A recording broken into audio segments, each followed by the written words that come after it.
Hello students.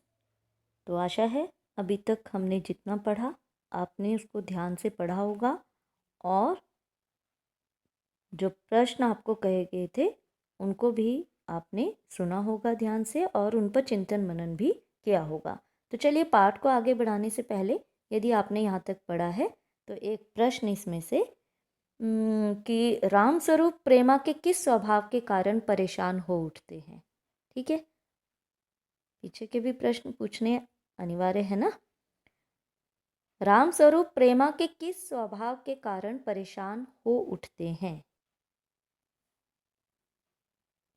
तो देखिए इसका सही उत्तर इस तरह से होगा कि राम स्वरूप प्रेमा के भुलक्कड़पन और वाचालता के कारण परेशान हो उठते हैं। उसे समझाया गया था कि वह अपनी लड़की की पढ़ाई को जबान पर न लाए, परंतु वह क्या कर रही थी, बार बार इस बात को भूल जाती थी। और दूसरे, वह बोलने लगती है तो बोलती ही चली जाती है। अच्छा, दूसरा प्रश्न इसमें से रामस्वरूप उमा की पढ़ाई के बारे में झूठ क्यों बोलते हैं। रामस्वरूप उमा की पढ़ाई के बारे में झूठ क्यों बोलते हैं। तो देखिए रामस्वरूप ने अनुभव किया कि समाज के लोग पढ़ी लिखी बहू को पसंद नहीं करते। अब इस मुश्किल के कारण उसने निश्चय किया कि वह रिश्ते के लिए झूठ बोलेगा, वह उमा की बीए की पढ़ाई को छिपाएगा, यही कारण था।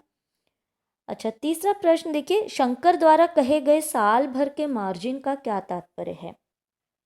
उसने कहा ना शंकर ने कि मैं मार्जिन लेके चलता हूँ 1-2 साल का। तो शंकर द्वारा कहे गए साल भर के मार्जिन का क्या तात्पर्य है। तो देखिए राम स्वरूप ने शंकर से जब पूछा कि उसकी पढ़ाई का अंतिम साल रह गया होगा, तो शंकर ने बड़े चालाकी पूर्वक उत्तर क्या दिया था कि नहीं, मुझे साल नहीं 2 साल रहते हैं, तो मैं 1 आध साल का मार्जिन रखता हूँ, उसने यही उत्तर दिया था। तो इस मार्जिन का सीधा सा तात्पर्य यह था कि वह बीच में 1 आध साल फेल हुआ है। इसका सीधा साधा तो यही उत्तर बनता है। ठीक है, तो चलिए अब हम पाठ को आगे बढ़ाते हैं। अब तक जो हमने पढ़ा उसमें से हमने प्रश्न किए, तो साथ साथ में प्रश्न होते रहें तो पाठ ज़रा आसानी से समझ में आता है। तो चलिए पाठ को आगे बढ़ाते हैं और आज जो आप पढ़ेंगे उसमें आपको गोपाल प्रसाद का उसकी चारित्रिक विशेषताएं यानी उसके बारे में आपको पता चलेगा कि किस प्रकार का वो व्यक्ति है। तो देखिए अभी वो अपने पुराने ज़माने की बातें कर रहे थे जो हमने पिछले वीडियो में पढ़ा। तो भाई अब तो बहुत सारे खेल भी हैं, फिर भी लड़के देखो किस तरह से कमज़ोर हैं शारीरिक रूप से। तो रामस्वरूप जी हाँ यह तो है ही, वो हाँ में हाँ मिला रहा है। हमने पहले पढ़ा कि वो विवश पिता है, वो उनकी हाँ में हाँ मिलाता जा रहा है। गोपाल प्रसाद, माफ कीजिएगा बाबू रामस्वरूप, उस जमाने की जब याद आती है अपने तो अपने को जब्त करना मुश्किल हो जाता है। तो देखिए बार बार वो पुराने ज़माने की बात कर रहे हैं।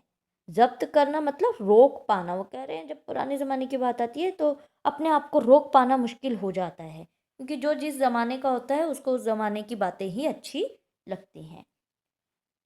तो राम स्वरूप भी हाँ हाँ हाँ वो भी हंस रहे हैं बार बार। जी हाँ वह तो रंगीन ज़माना था, रंगीन ज़माना। फिर हंस रहे हैं। शंकर भी ही कर रहा है ना। और गोपाल प्रसाद एक साथ अपनी आवाज़ और तरीका बदलते हुए अब उन्होंने बात को बदलने का प्रयत्न किया है। अच्छा, तो साहब बिजनेस की बातचीत हो जाए। तो आप कुछ समझ रहे हैं कि यहाँ बिजनेस क्या है, बिजनेस है। अब बिजनेस करने तो नहीं आए ना, वो कारोबार करने आए हैं क्या, लड़की देखने आए हैं। लेकिन ये बिजनेस की बात कहना क्या मतलब है इसका। तो राम स्वरूप चौंक कर बिजनेस बिजनेस समझकर, ओहो अच्छा अच्छा, लेकिन ज़रा नाश्ता तो कर लीजिए। और वो उठते हैं रामस्वरूप। गोपाल प्रसाद, ये सब आप क्या तकल्लुफ़ करते हैं। तकल्लुफ़ मतलब क्या तकलीफ़ आप कर रहे हैं। ठीक है, राम स्वरूप, हाँ हाँ हाँ, फिर हंस रहे हैं। बेचारा विवश पिता है, हंस रहा है। तकल्लुफ किस बात का? यह तो मेरी बड़ी तकदीर है कि आप मेरे यहाँ तशरीफ लाए, वरना मैं किस काबिल हूँ। फिर हंसते हुए कहता है, माफ कीजिएगा जरा, अभी हाजिर हुआ। अंदर जाते हैं और गोपाल प्रसाद, वो अंदर जाता है थोड़ा सा, और वहाँ मौका मिल जाता है, गोपाल प्रसाद और शंकर अभी अकेले हैं। तो गोपाल प्रसाद क्या करते हैं, थोड़ी देर बाद दबी आवाज में कह रहा है, आदमी तो भला है, अपने बेटे से कर रहा है, मकान वकान से हैसियत भी बुरी नहीं मालूम होती, पता चले लड़की कैसी है। मतलब सब कुछ ठीक है, अब ये मकान वकान और इसकी हैसियत की बात क्यों कर रहा है? शायद कहीं लेन देन की बात को लेकर वो उसको बिजनेस कह रहा है, वो विवाह को व्यापार कह रहा है। और बड़े शर्म की बात है कि विवाह को एक व्यापार बनाकर छोड़ दिया गया है। तो मकान वकान हैसियत सब कुछ अच्छा है, बिजनेस करना है, लड़की भी देंगे, है ना। देखो, लड़की वाले अपनी लड़की पाल पोस कर पढ़ा लिखा कर देंगे, साथ में दहेज भी भरपूर चाहिए। तो सीधे साधे शब्दों में वो दहेज को ही बिजनेस कह रहा है। शंकर जी, शंकर भी हाँ में हाँ मिला रहा है, वो भी तो काट सकता था इस बात को, है ना। कुछ खंखार कर इधर उधर देखता है गोपाल प्रसाद, क्यों, क्या हुआ? शंकर, कुछ नहीं। तो गोपाल प्रसाद, झुक कर क्यों बैठते हो? अपने बेटे को कह रहा है, झुक कर क्यों बैठते हो? ब्याह तय करने आए हो, कमर सीधी करके बैठो। तुम्हारे दोस्त ठीक कहते हैं कि शंकर की बैकबोन। इतने में बाबू रामस्वरूप आते हैं, हाथ में चाय की ट्रे लिए हुए, मेज पर रख देते हैं। और गोपाल प्रसाद, आखिर आप माने नहीं? तो रामस्वरूप चाय प्याले में डालते हुए फिर हंस रहे हैं, आपको विलायती चाय पसंद है या हिंदुस्तानी?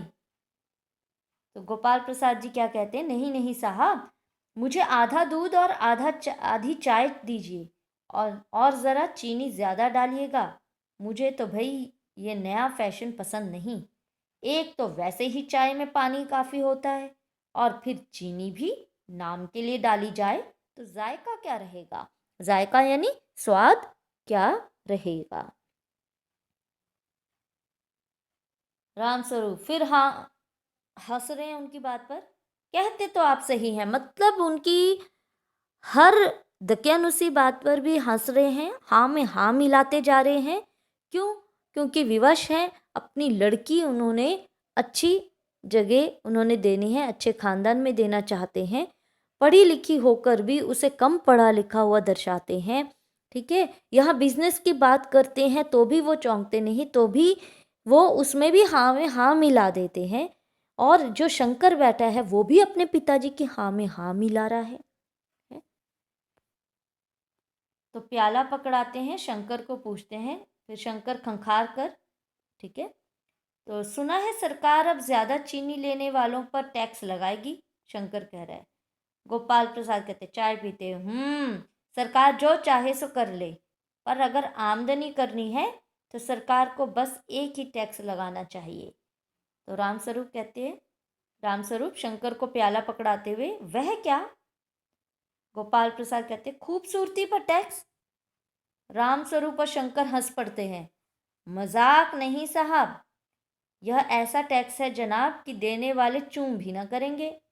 बस शर्त यह है कि हर एक औरत पर यह छोड़ दिया जाए कि वह अपनी खूबसूरती के स्टैंडर्ड के माफिक अपने ऊपर टैक्स तय कर ले। फिर देखिए सरकार की कैसी आमदनी बढ़ती है। सही बात है, अगर इसी तरह से उनके ऊपर टैक्स लगा दिया जाए तो कोई भी अपने आप को कम नहीं समझेगी, है ना। जो ज़्यादा टैक्स पे करेगी वो ज़्यादा खूबसूरत, है ना। तो देखो फिर कैसे टैक्स जो है वो बढ़ता है और सरकार की आमदनी भी बढ़ती है। तो आज के लिए इतना ही, कल हम अगले वीडियो में पाठ को आगे बढ़ाएंगे। आप फिर इसमें से प्रश्न जितने आप कर सकते हैं, और जो अब तक हमने पढ़ा, अब तक आपको गोपाल प्रसाद का व्यक्तित्व, उनकी चारित्रिक विशेषताएं, ठीक है, वो आपने पढ़ना है। ठीक है, तो okay, thank you and bye.